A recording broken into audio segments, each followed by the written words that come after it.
Are the Steelers giving signs that they're truly just going after a second-round wide receiver in the NFL draft? That here on the Locked On Steelers podcast. Let's get into it.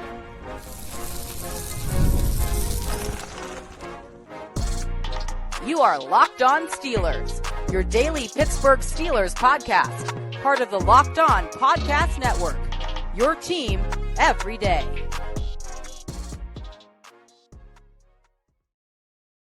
Hello and welcome to the Locked On Steelers podcast. I'm your host, Chris Carter, bringing you your daily dose of all things on the Pittsburgh Steelers. As always, you can find this show on your favorite podcasting apps and on YouTube. Like this video if you enjoy it. Subscribe to this YouTube channel to get all of your daily Monday through Friday episodes, as well as our bonus content. We thank you for making us your first listen every day because we're your team every day. Steelers fans, we got a lot to talk about in this show. We got more calls to get through, including what would trade back options look like. But we also have new visitors, and maybe what could be the most interesting round of visitors that we have seen so far for the Steelers that add to that picture. But those visitors also key us into our lead topic here today, which is, are the Steelers setting themselves up to go second round at wide receiver and not in the first round? That's something I want to talk about based off of how they've been moving with their pre-draft visitors. Now, I want to preface this with a few things. One, we know how the Steelers have operated in the past under Mike Tomlin, Kevin Colbert carrying into Omar Khan, and how, if you tracked their pre-draft visitors along with their formal combine interviews, and if the top brass went to a player's pro day, that was the trifecta. You get all three of those, bang, that guy's one of your top guys to be a first round pick for the Steelers. But we haven't seen Mike McCarthy and the top brass going to all the pro days like we've seen in the past. We haven't seen the Steelers really bring in a haul of first round prospects that much in their pre-draft visitors. But here's the thing, they did just go over the 16 mark of non-local pre-draft visitors with today, and we'll get to who those guys were in the next segment. But to me, I'm starting to look at this, and one of the guys we're going to talk about is UConn wide receiver Skyler Bell. But where does this fit in with what the Steelers are trying to do at wide receiver? And is this starting to be a trend of who they're really looking at? Because you look at the wide receivers that they brought in, that we know that they brought in so far. Their first wide receivers they brought in were late round guys that are late day 3 options, like Cincinnati's Jeff Caldwell and Kentucky's Kendrick Law. So those are your first 2 wide receivers. Neither of those guys are even 4th round picks. You move up a little bit. The next wide receiver that they brought in was Denzel Boston, which happened 2 days ago on Tuesday. And he was the first round prospect that you could bring in there. But as we talked about, he might be more of a guy for the Steelers to get in the second round if he fell that far, based off of just his skill set and who they already have on the team. And then today I'm recording on Wednesday, of course, but on Wednesday, Skyler Bell, the UConn wide receiver, is brought in. Now, Skyler Bell, to me, is a bona fide second-round pick. I have him as my 12th best receiver on my board, which is not a knock because I think this is just a really, really, really good wide receiver class. But to me, when I look at Skyler Bell, I think, oh, man, this guy, he's another second-rounder. He's not a first-rounder. They have, and the Steelers have a ways to go. They've used 16 of their 30 non-draft visitors, and actually it'll technically be 17 because now we know that they're bringing in Emmanuel McNeil-Warren today. That was broken by Jordan Schultz. But we've now seen the Steelers haven't brought in that many first-round prospects. Now, all that could change like this and next week. Like, they could rack these guys up really fast, bring in 3 a day for the next 4 business days, and then all of a sudden they've caught up, and they could bring in all the first-round guys then. But so far, they've brought in a lot of late-round guys, even in other positions. When you go back and you look at the players they brought in, Ephesians Prysock, that's a day 3 corner. Carson Beck, a quarterback. Chris Johnson, the San Diego State cornerback. That's another round 2 option, in my opinion, and he's a legit one. But like Illinois' defensive lineman James Thompson, Cole Payton, all the Takrio Davis, all these guys scream day 3. Now, the day 2 options, there are some like Keelan Rutledge, I think would be a really good guard to get in the second round. Jacob Rodriguez, really good linebacker to get in the second round. We talked about Chris Johnson, but where are the top wide receivers? Don't you want to get a closer look at Mekhi Lemon, at Jordan Tyson, to see just how healthy he really is, at KC Concepcion, at Omar Cooper? all of those guys are interesting. Now, again, they could bring those guys in tomorrow and it'd be like, okay, Chris, shut up. But they haven't done it yet, and that suggests to me there's a possibility here that the Steelers could be going a different route with how they want to handle this draft class, because it is so deep. Maybe they're saying, hey, we don't need to be able to go out all out and get a wide receiver in the first round. That it's so deep. We can get another one of these key positions we need. We can get a top flight safety, or another top flight corner, or another, offensive or defensive lineman, or a prized linebacker. We could trade up and go get, one of those top guys there. There's options for that. And also, if we're keeping with Steelers traditions, they haven't exactly been an organization that, even when they've been rich at wide receiver, that has gotten a bunch of first-round wide receivers. Now, I will say the last first-round wide receiver they got was a pretty doggone good one in Santonio Holmes, and, a Super Bowl MVP, one of the greatest plays in franchise history.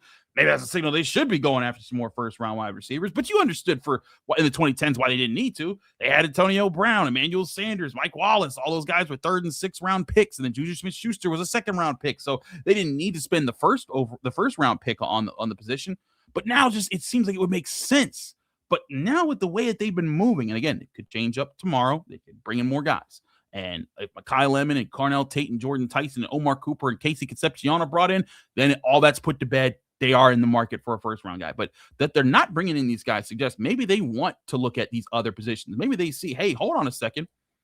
The value in this draft is the wide receiver position. So why should we rush to get one of these top guys? Let's get one of these really good guys in the 2nd, 3rd round, and let's get one of these other guys, this other key position. What if they went and got Ioane and then got Skyler Bell and or Germie Bernard or something like that? You'd solve guard with a stud at that position while still getting a really good playmaker wide receiver. And again, the Steelers have developed several guys to be star talents that aren't first-round picks over the past several decades. Hines Wood was a third rounder. Maybe if they want to get a safety, we'll talk about McNeil-Warren in a little bit. Dylan Thieneman. I always say Thieneman. It's Thieneman. If they wanted to go that route, you guys know I'm a big Colton Hood guy. I know that they went and signed Jamel Dean, but I think it'd be amazing if they went and got Colton Hood. They'd have a trio of killer cornerbacks with him, Porter, and Dean. That would be a potential no-fly zone situation that you got going on there, and then still get your wide receiver later. I see the merits for it. I'm not saying that that's definitely what they're going to do, but it could be the thing that they're lining up right now, because they just want to make sure that they want to make sure that they get these other positions right and then still hit on wide receiver in the draft like they have without spending a first-round pick on the position. I think that could be something that Omar Khan and Andy Weidel are looking at when exploring this draft class. And again, there's a lot of guys that fit up into this first round range, and you got to be ready for, if certain guys fall far enough, do you trade up together? If Caleb Downs falls to 11 somehow, or Dylan Thieneman falls to 18, Thieneman falls to 18, can you get him there? All those things could be in play if you're the Steelers looking at those positions, and again, still getting your wide receivers. And there's other wide receivers that we really like. Ted Hurst, I think, would be a really interesting if they could get him in the 3rd round, if they found a way to get him there. But that's the thing. I think the Steelers are looking really hard at this class and thinking, where can we get the best value at wide receiver while addressing these other key positions that we want to make sure are locked up for the future. So 2nd round wide receiver, that might be something we need to explore a bit more. Now, if I was to look at all the wide receivers I have ranked after 32 in my big board right now, and that's not necessarily how a draft goes, it's just where my personal rankings of my 2.0 top 100 guys. I have Chris Brazzell of Tennessee. He's my 37th best prospect. I have, rolling down here, Elijah Sarratt out of Indiana at 46. I have Zachariah Branch out of Georgia at 50. I have Chris Bell out of Louisville at 53. Germie Bernard at 54 out of Alabama. Skyler Bell, who the Steelers just brought in on Wednesday, at 61 out of UConn. And then that would be the last technically 2nd round guy. And also have some 3rd round options. I see Ted Hurst is my 70th ranked prospect in here, and he would be technically, I guess, a third round grade looking at that situation. But that's where I see, like, hey, maybe they see a real value in getting one of those guys. That could be something that they do while they get a key killer at another position somewhere else. Let's talk about who the visits were on Wednesday and who's coming up today. Emmanuel McNeil-Warren, a legit first-round product at safety. We'll talk about that next here on the Locked On Steelers podcast. I'm your host, Chris Carter. Stick with us. We'll be right back. But first, remind you, this show is brought to you by FanDuel. The NBA playoffs are here, and where every position matters, every matchup is magnified, and every game can swing a series. Right now, FanDuel is giving new customers a great way to get in on the action. And here's what I like about it. You can bet just $5 and get $250 in bonus bets if your first bet wins. The app makes it easy to follow the action with player stats, trends, matchups, all in one place. During the playoffs, that extra insight really matters when you're looking at stars, role players, and key moments, and it makes the entire playoff experience more engaging from start to finish. Are you a big Thunder guy? You think they're going to repeat? Are the Spurs with Wembanyama going to take over? Place your bet on who's going to win the NBA Finals this year by heading to FanDuel.com to get started. That's FanDuel.com to get started today. And remember, if you bet $5, you get $250 in bonus bets if your first bet wins. FanDuel.com. FanDuel. Play your game.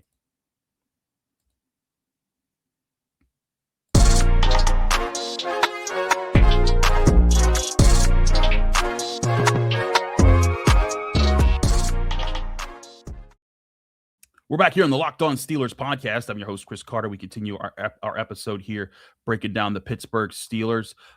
Let's talk more about who the Steelers. Well, let's get into the next one where we're talking with options for the Steelers here.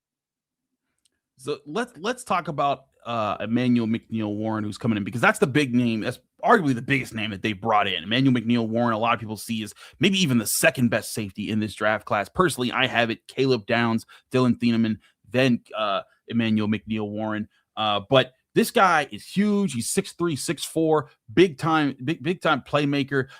He knows how to move around the field. He knows how to make reads and set up things. He also has a penchant for finding the football. He's big with long arms, and he punches the ball out. Like this guy, he goes after it. He can flip his hips and turn in directions. He can be a big hitter. I think that this is a guy who, if the Steelers get him at safety, that's a starting option right away. And I'd be curious where they'd want to put him, because to me, the Steelers, what they're truly missing right now is a pure bona fide free safety. I think Jaquan Brisker can be a free safety. I think that he is best when he's flexing all around the field. I think Jalen Ramsey could be a free safety, but he doesn't have that speed that you want for the deep guy to be able to catch up to the speedster that gets behind the cornerback. So I look at that and I say, hey, who could they get there? Now, this is where I think Dylan Thieneman would be great for the Steelers if they, if he was the guy that the Steelers got. He with his 4.3 speed, he could be a guy that covers a lot of ground at the back end of the defense and makes up for someone being late. Now, that could be an option there. Now, McNeil-Warren, not a speedster as much, ran a 4.52 in the 40-yard dash, so not exactly a burner there. But his size can sometimes help make up for it. He can find a way to close those deep passing windows because of his size and because it's easier for him to just get his hands up. But again, he has with longer legs, with bigger bodies, sometimes he can just naturally keep up with guys. But the other thing about him that I really like is that when you look at it, he punches balls out at a ridiculous rate, not just punching out passes to creating completions. He forces fumbles and he gets after it. That would be a really intriguing position to give the Steelers if they got him at safety. And I think we talked about our guy Peter Schrager. He released a mock draft where he mocked the Steelers to TJ Parker, and then I watched him do a dual mock draft with Daniel Jeremiah, I believe it was.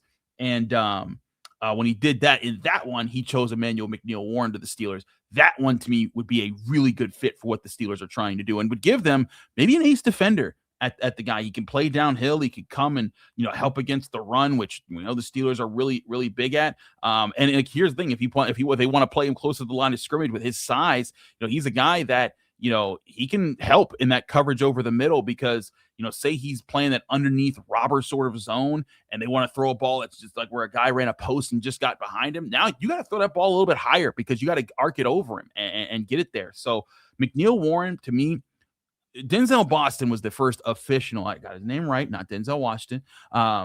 Denzel Boston was the first guy that I was like, okay, that's a first-round prospect who the Steelers brought in as a pre-draft visit for their top 30 visitors. But Emmanuel McNeil-Warren, to me, is the highest-ranked guy by far. I have McNeil-Warren, going back to my list here, I have him at 22. I have Denzel Boston at 29. So I have him far above and ahead. Now, it would not shock me if tomorrow, along with Emmanuel McNeil-Warren, if Omar Cooper's in that mix, if Dylan Thieneman is not far behind, if Ioane is not far behind, if they explore some of those other options there. I think all those guys could be options for this one. But for me, McNeil-Warren is a sign that, hey, if this is the first time they come, there's going to be some more big names rolling through, and that would add some interest. But let's also talk about the other guys. We talked about Skyler Bell. If you don't know about Skyler Bell, that guy is a yak monster. In fact, if you look at Pro Football Focus, he is charged with the second most yards after the catch in college football. When he got the ball in his hands, he was dangerous. And before he got the ball in his hands, he was dangerous. He was a really explosive route runner. He knew how to set things up. He was a really good athlete.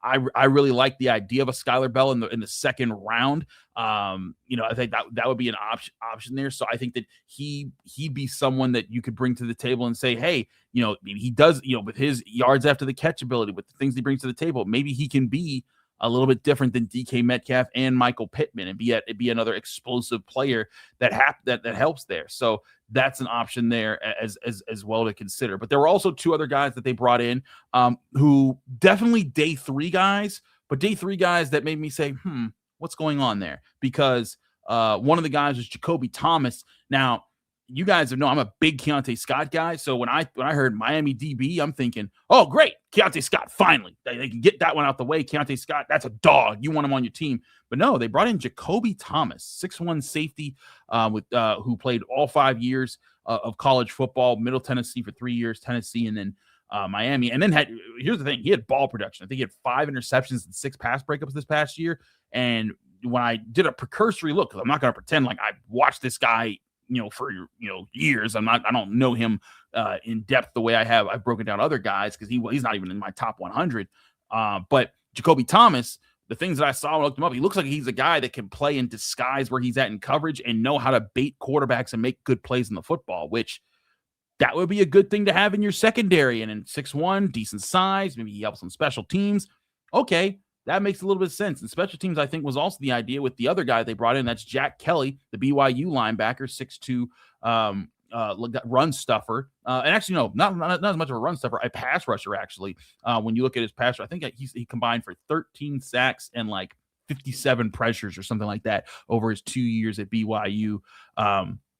He brings heat. He gets after the quarterback, and he helps on special teams. He could be a little bit better, with playing in coverage and playing to the run sometimes. But when he attacks and he's a pass rusher, he looks like natural almost with the way that the things that I looked at, just he gets his hands on you first and he tries to establish his leverage as a pass rusher. That's pretty cool. And if that's a day 3 option, having a pass rushing off ball linebacker who could maybe help you a little bit there, that's not something to be mad at to have in your repertoire. So I think that's a good option for the Steelers to keep in mind there. Jack Kelly out of BYU. So there you have it. Are the 3 guys the Steelers brought in on Wednesday: Skyler Bell, the UConn wide receiver; Jack Kelly, the linebacker out of BYU; and Jakobe Thomas, the safety out of Miami. And now from Jordan Schultz, we know Emmanuel McNeil-Warren comes in today. Maybe some other people come in as well. We'll keep you up to date with that. We're going to take another quick break. When we come back, I want to get to another question that you had. That's a legitimate question about where the Steelers should be looking at if they're looking at trading back in this draft. Let's talk about that next year on the Locked On Steelers podcast. I'm your host, Chris Carter. Stick with us. We'll be right back. But first, I want to remind you this show is brought to you by TurboTax. It's tax time, but for a lot of us, the old way of doing taxes is a lot. Trying to book an appointment that's not the most convenient. Sitting in a waiting room with a stack of papers, emailing back and forth and wondering if they really get your situation. But this year, you're getting a major upgrade. Intuit TurboTax now has in-person locations nationwide. You can meet face-to-face with a real tax expert and your documents get uploaded straight to your TurboTax app on the spot. And just like that, you're done. Your TurboTax expert works to get you every dollar you deserve while you get real-time notifications as you go about your day. It's the relief of walking in and meeting a real person and walking out knowing your taxes are being handled right. Head to TurboTax.com/local to find a store near you and book your appointment today.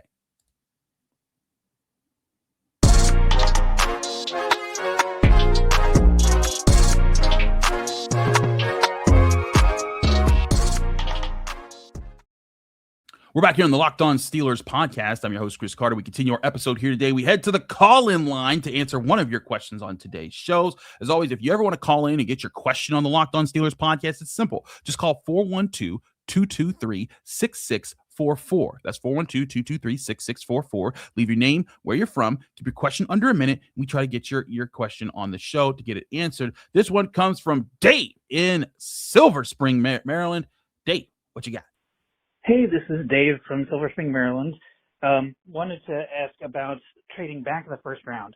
As feels like my annual thing that I have to remind folks that it takes two to tango.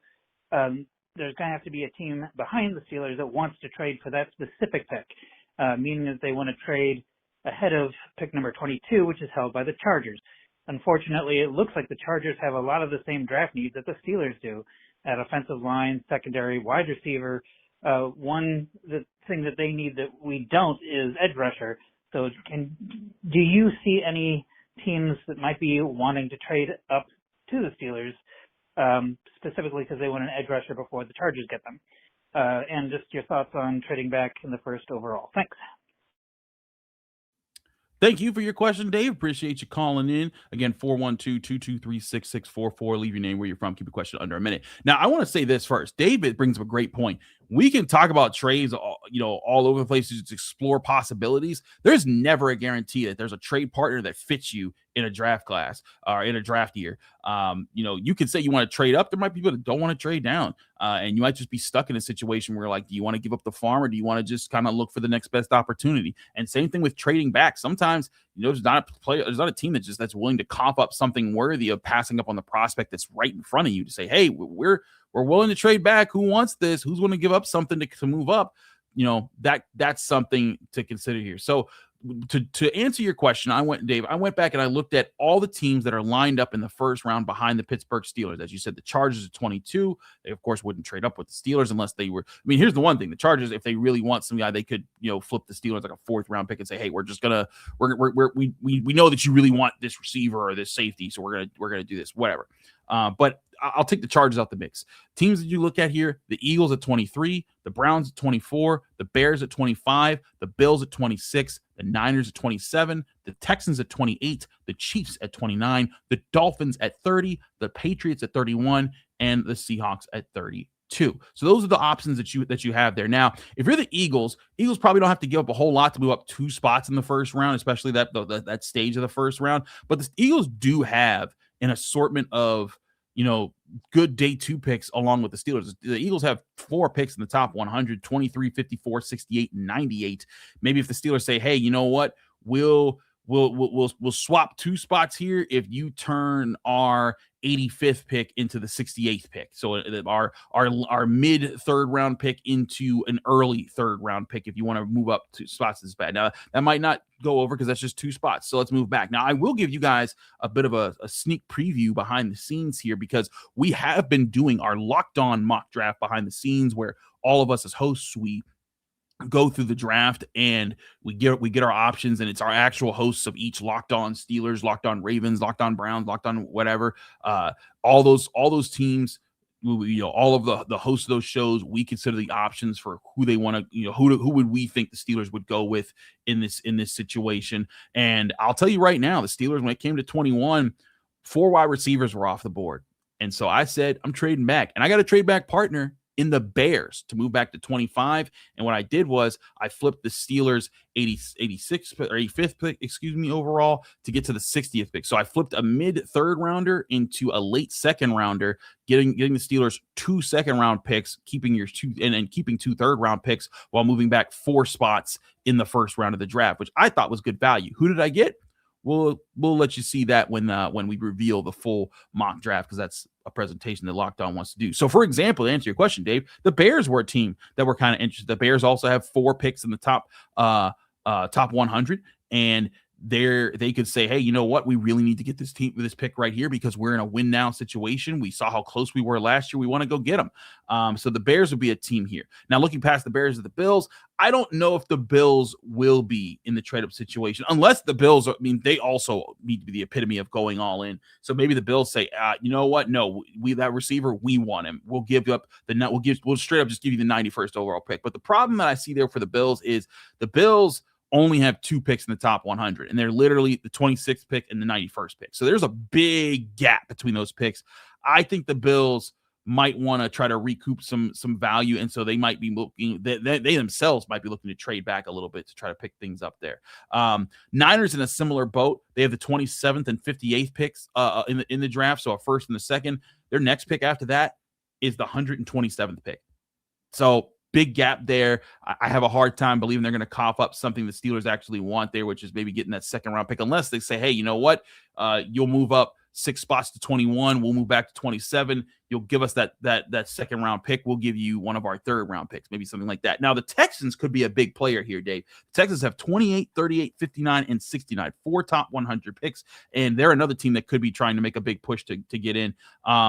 And moving up 7 spots, maybe you could say, hey, you know what? Flip us that 38th overall pick. That's the 6th pick of the second round, or 5th pick of the second round. My math stinks. But flip us this pick, and we'll make sure that you're first in line for who you want in the first round. We'll flip you a third round pick, the 76th overall pick. So you could get some really good value there if you're the Steelers, or flip your 53rd overall pick. You get a mid second round pick into an early second round pick. So there's an option there. The Chiefs could be another team, whereas they do have 2 first round picks. So it's hard to imagine them trading up again in the first round. But hey, their window's open. Maybe they want to get aggressive, but they have the 9th pick, the 29th pick, the 40th pick, the 74th pick.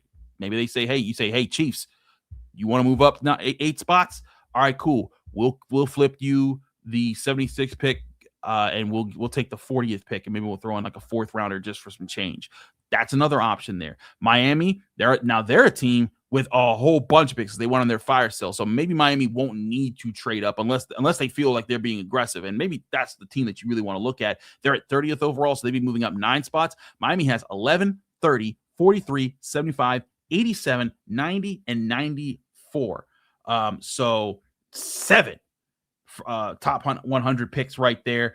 If you're the Steelers, you might say, hey, you know what? Cough up 43. We'll flip you another third so you can move up and you can still get some value there. And then your last 2 are the Patriots and the Seahawks. Patriots, maybe they have a good group of picks, a first, a second, a third, and 2 fourths. So maybe they'd cough up a second rounder. But one team I have a hard time seeing the Steelers trade back for right now is the Seahawks, because they only have 4 draft picks, and it's literally the 32nd pick, the 64th pick, the 96th pick, and a 6th rounder that they have. So I have a hard time seeing the Seahawks trading up. But to answer your question, Dave, potential trade up realistic or trade back options, I'd say the Patriots would be players. The Dolphins could be players. Maybe the Chiefs. I think the Texans would be legit players. I'd take out the Niners. I'd say maybe the Bills, definitely the Bears will take out the Eagles. So with those teams, you got 1, 2, 3, 4, 5, 6 players, in my opinion, that the Steelers could trade back for. So